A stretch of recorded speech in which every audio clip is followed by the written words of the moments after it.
जय हिंद साथियों, दस्तक कोचिंग वाराणसी में आपका स्वागत है।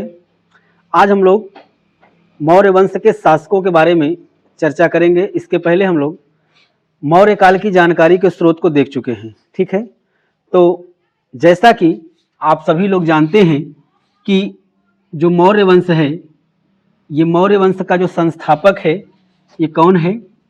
चंद्रगुप्त मौर्य है। ठीक है, इसका जो संस्थापक है ये चंद्रगुप्त मौर्य है। और चंद्रगुप्त मौर्य ने मौर्य वंश की स्थापना जब की और जब पाटलिपुत्र की गद्दी पर बैठा तो 322 बीसी से लेकर के 298 बीसी तक इन्होंने शासन किया। ठीक, तो इन्हीं के कार्यकाल की कुछ घटनाओं को हम लोग चर्चा करने वाले हैं। ठीक है, तो पहले समझ लेते हैं, उसके बाद मुख्य मुख्य पॉइंट को क्या करेंगे, हम लोग नोट कर लेंगे। ठीक है, अब देखिए, पहली चीज ये है कि चंद्रगुप्त मौर्य के बारे में कहा जाता है कि इसके दो अभिलेख इन्होंने जो इसके कार्यकाल में लिखे गए थे, जिससे हमें इनके कार्यकाल के बारे में कुछ जानकारी मिलती है। एक है शाहगौरा अभिलेख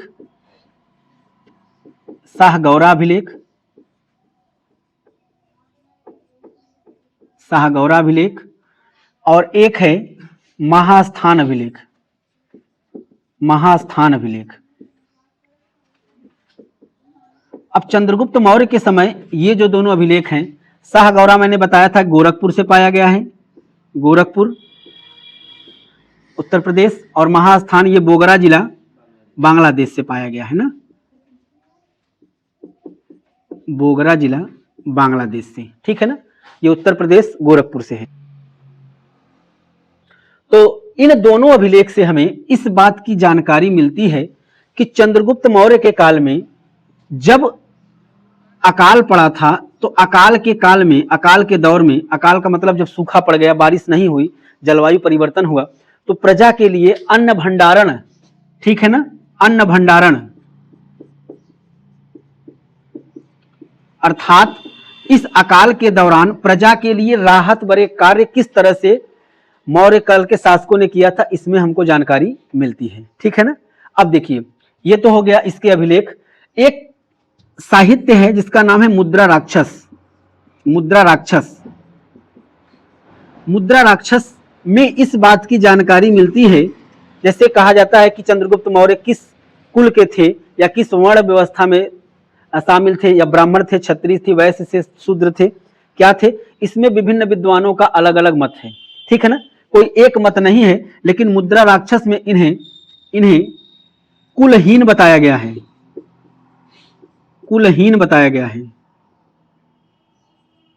ठीक है ना। अब बात आती है कि चंद्रगुप्त मौर्य ने, जब आप इसके पहले जानते हैं कि शासन किसका था, नंदवंश का शासन था, और नंदवंश का अंतिम शासक था धनानंद। ठीक, इतना तो याद ही है आप लोगों को।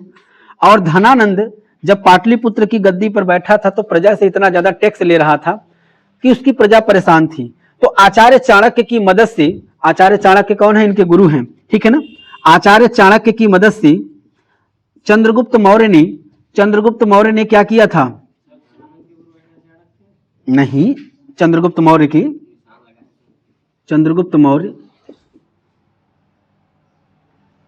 के गुरु कौन है, ये गुरु हैं किनके, चंद्रगुप्त मौर्य के। और इन्होंने इनकी मदद से क्या कर दिया था, इसकी हत्या कर दिया था, और एक नए वंश की स्थापना की, जिसका नाम क्या है, मौर्य वंश। और मैंने बताया था कि मौर्य वंश का नाम किस पर पड़ा है, इसकी मां के नाम पे पड़ा है, और इसकी मां का नाम क्या था, मूरा था। ठीक है ना, तो इन्हीं के नाम पर इस वंश का नाम क्या पड़ा, मौर्य वंश पड़ा। अब देखिए दूसरी चीजें, अब जब ये पाटलिपुत्र की गद्दी पर बैठे तो इन्होंने क्या किया कि ये जो भारत का हिस्सा है, ये वाला देखिए, ये वाला, ठीक है ना, काबुल, कंधार, मकरान, हेरात, अफगानिस्तान तक का एरिया, ठीक ना। तो ये वाला एरिया हुआ ये कि जब सिकंदर भारत से चला गया था तो इसी का एक सेनापति है जिसका नाम है सेलुकस निकेटर। क्या नाम है, सेलुकस निकेटर ने इन क्षेत्रों पर कब्जा कर लिया था।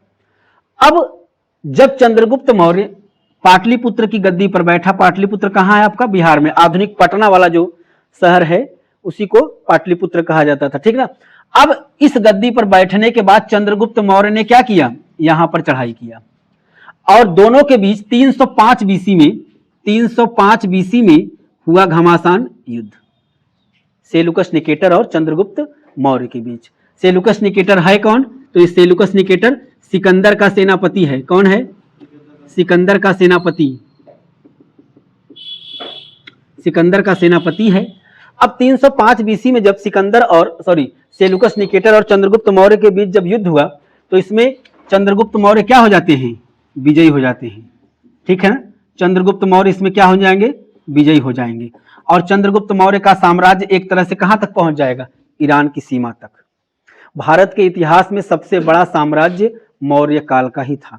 उसके बाद बहुत सारे वंश आए, चाहे मुगल आए हो, चाहे खिलजी वंश आया हो दिल्ली सल्तनत में, या फिर अंग्रेज क्यों न रहे हो। इतना बड़ा साम्राज्य हिंदुस्तान के इतिहास में किसी वंश का नहीं था जितना बड़ा मौर्यों का था, ठीक। यही अखंड भारत की संकल्पना आती है, ठीक है ना। यानी पूरा का पूरा अपना जो इस समय वर्तमान भारत है, पूरा पाकिस्तान ले लीजिए, अफगानिस्तान ले लीजिए, ईरान की सीमा तक चले जाइए, वहां तक जीत करके इसने क्या किया था? अपने साम्राज्य में मिला लिया था। सेलुकस निकेटर और चंद्रगुप्त मौर्य के बीच जब युद्ध हुआ तो दोनों के बीच हो गई संधि। भाई स्वाभाविक सी बात है, जो ताकतवर रहेगा वो जब पराजित करेगा कमजोर वाले को तो उसके ऊपर संधि थोप दी जाती है कि आपको ये बात माननी पड़ेगी, ठीक। ऐसे अंग्रेज भी करते थे। जिस राजा से युद्ध करते थे अगर वो राजा पराजित हो जाता था तो उसके ऊपर क्या करते थे? अपनी संधि थोप देती थी कि जितना युद्ध में खर्चा हुआ है, नुकसान हुआ, उसकी भरपाई कौन करेगा? आप करोगे।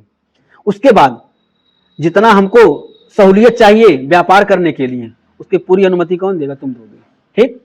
तो अपने हिसाब से चीजें क्या करते थे? मोल्ड कर लेते थे। तो चंद्रगुप्त मौर्य ने जब इनको पराजित किया तो इनके बीच हुई संधि और संधि में कई सारी चीजें लिखी गई। पहला तो यह था कि चार प्रांत जो इसने कब्जा किया था, जिसमें काबुल है, कंधार है, मकरान है और हेरात है, ठीक है ना। इन चारों प्रांतों पर, चारों क्षेत्रों को चंद्रगुप्त मौर्य को सौंप दिया। किसने? सेलुकस निकेटर ने। कंधार सही है, गांधार अलग है, उसकी राजधानी तक्षशिला है, ये कांधार है, ठीक। हाँ, तो ये चार प्रांत कौन दे दिया? सेलुकस निकेटर ने चंद्रगुप्त मौर्य को सौंप दिया। दूसरा क्या हुआ? दूसरा, सेलुकस निकेटर की एक पुत्री थी जिसका नाम है कार्नेलिया। याद रखिएगा, कार्नेलिया। इसी का एक नाम हेलेना भी मिलता है। हेलेना, क्या मिलता है? हेलेना। तो चंद्रगुप्त मौर्य का हेलेना से क्या कर दिया गया? विवाह कर दिया गया। अच्छा, विवाह क्यों किया गया? विवाह के संबंध में क्यों बंधे? इसलिए बंधे क्योंकि ये है विदेशी और ये हिंदुस्तान के हैं। अगर वैवाहिक संबंध स्थापित हो जाएगा तो अगर इसकी पुत्री से इसका विवाह हो जाएगा तो एक तो भाई सगे संबंधी हो गए, दूसरा ये आक्रमण इसके ऊपर नहीं करेगा क्योंकि भाई जिसको मारेगा कहीं ना कहीं उसके घर में, या उसका पति जो है उसकी बेटी से अपना ब्याह किया तो कैसे मार सकता है उसको, ठीक ना। तो एक इमोशनल अटैचमेंट हो जाता है, ठीक। तो ये कार्नेलिया से क्या हुआ? चंद्रगुप्त मौर्य का विवाह। अच्छा, ये प्रस्ताव किसने रखवाया था? आचार्य चाणक्य ने, ठीक है ना। बड़े बुद्धिमान व्यक्ति थे, ठीक है ना, हर जगह दिमाग लगाते थे। कहते थे कि इससे जो संतान उत्पन्न होगा वो राजा नहीं बनेगा। चंद्रगुप्त मौर्य से पूछा कि भाई कहें ऐसा, गुरुदेव कहें ऐसा कह रहे हैं, इससे जो उत्पन्न संतान होगा कहें राजा नहीं बनेगा। इनकी पहली शादी हुई थी दुर्धरा से, और दुर्धरा माना जाता है कि इनकी धनानंद की पुत्री थी, ठीक है ना, उनसे प्रेम करती थी। तो इनसे जो उत्पन्न संतान होता है वो होता है कौन? बिंदुसार। लेकिन इनसे कहा गया था, आचार्य चाणक्य ने कहा था इससे उत्पन्न संतान राजा नहीं बनेगा। क्यों? क्योंकि एक विदेशी माँ का पुत्र है। कहीं हो सकता है कि भविष्य में अगर इसके अंदर अपना, कहते हैं ना कि भाई हमारी जन्मभूमि कहाँ की, हमारी कर्मभूमि कहाँ की, इससे लोग जोड़ते। जैसे कोई कहता है कि नहीं भारतीय मूल की फलाना वैज्ञानिक बनी है, भारतीय मूल की इटली में ये बनी है, यही कहा जाता है, सुने है ना। तो इनको ये लगा कहीं बाद में इसके अंदर अपना मूल न जाग जाए तो हमारे लिए क्या हो सकता है? खतरा हो सकता है। इसलिए आचार्य चाणक्य कोई ऐसा मौका नहीं देना चाहते जिससे वो कमजोर हो, ठीक है। खैर छोड़िए उसको। अब आइए यहां पर तीसरा क्या हुआ? तीसरा ये हुआ कि आचार्य चाणक्य सॉरी चंद्रगुप्त मौर्य ने, चंद्रगुप्त मौर्य शादी हो गई। अब चंद्रगुप्त मौर्य ने इनको उपहार स्वरूप इनको 500 हाथी उपहार में दिया था। किसको दिया था? सेल्यूकस निकेटर को। इसके पहले इनके पास सेनाओं में हाथियां नहीं हुआ करती थी, ठीक है ना, तो हाथी दिए थे उपहार स्वरूप। और इसी दौरान सेल्यूकस निकेटर ने अपने एक दूत को, जिसका नाम है मेगस्थनीज को दूत बना करके भेजा किसके दरबार में? चंद्रगुप्त मौर्य के दरबार में। और मेगस्थनीज ने भारत में भ्रमण किया और अपने भ्रमण के दौरान, अपने अनुभव के दौरान एक पुस्तक की रचना की, जिसका नाम क्या है? इंडिका है। और इस इंडिका में किस बात की जानकारी मिलती है? तो इस इंडिका में हमें मौर्यकालीन शासन प्रशासन की जानकारी मिलती है, मौर्यकालीन समाज के बारे में जानकारी मिलती है, और वहां की संस्कृति के बारे में जानकारी मिलती है, और समाज का विभाजन कितने भागों में है ये भी मिलता है हमें। तो पूछा गया है कि मेगस्थनीज की इंडिका में भारतीय समाज को कितने भागों में बांटा गया है? तो 7 भागों में बांटा गया है, ठीक है ना, उसको लिखवा देंगे अभी, ठीक। तो ये हो गया चंद्रगुप्त मौर्य के काल। अच्छा, इसी के इंडिका में जो चंद्रगुप्त मौर्य ने लकड़ी का महल बनवाया था, ठीक है ना, मैंने वहां पर बताया था चंद्रगुप्त मौर्य का महल कैसा था? लकड़ी का था। ये कई बार प्रश्न पूछा गया है, चंद्रगुप्त मौर्य का महल कैसा था? तो लकड़ी का था। तो उसके महल के बारे में भी जानकारी मिलती है। चंद्रगुप्त मौर्य ने एक झील का निर्माण करवाया था, जिसका नाम है सुदर्शन झील, ठीक है ना, इसका निर्माण करवाया था अपनी प्रजा के लिए, सिंचाई के लिए, ठीक है ना, जिसको आगे चल करके कई शासकों द्वारा मरम्मत की जरूरत करवाई जाती है, ठीक है ना। तो अब मौर्य वंश पहला ऐसा वंश है जहां पर पहली बार सुव्यवस्थित ढंग से शासन प्रशासन चलाने की परंपरा स्टार्ट होती है। सुव्यवस्थित ढंग से, यानी कि मंत्रियों की नियुक्ति की जाएगी, मंत्रियों का कार्य अलग अलग होगा, ठीक है ना, कोई विदेश मंत्री है, तो कोई रक्षा मंत्री है, तो कोई जो है कि स्वास्थ्य मंत्री, ऐसे करके अलग अलग विभाग बांट दो सबको, ठीक है ना। इनका काम केवल औजार हथियार देख रेख करना है, इनका काम केवल पैसा बांटना है, ठीक है ना। तो अलग अलग व्यक्तियों का अलग अलग विभाग बना दिया गया, ठीक है ना। तो कहा जाता है कि मौर्यकालीन शासन प्रशासन जो है कि के बारे में हमको इसके बारे में इंडिका में जानकारी मिलती है, ठीक है ना।